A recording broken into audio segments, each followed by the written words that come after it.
On va présenter le guide à onglet pour faire des coupes. On va s'assurer qu'il n'y a aucune pièce qui traîne sur les tables de sortie pour que ça ne vienne pas en contact avec la lame.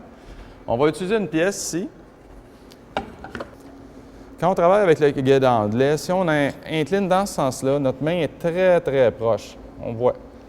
Si, au contraire, j'incline de l'autre côté et je rapproche ma pièce, on voit que ma main est beaucoup plus loin de la lame, ce qui est plus sécuritaire.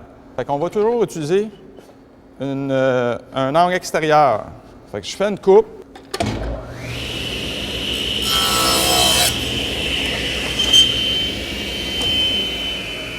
J'arrête le banti et j'attends que la lame aille complètement arrêter de tourner pour enlever la pièce.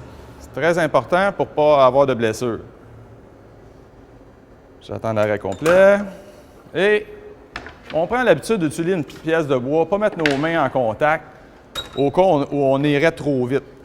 On peut faire des coupes de l'autre côté, on va faire la même chose, mais on va inverser pour travailler toujours à l'extérieur. La même chose, on peut faire la même coupe de l'autre côté ou une coupe complémentaire. On peut aussi incliner le banti pour faire des coupes à la fois soit obliques avec la lame et combinées avec une coupe à onglet puis une coupe oblique. On va pencher la lame.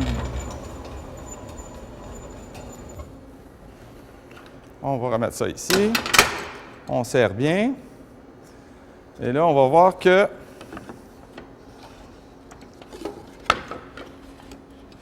on va faire une coupe de deux angles.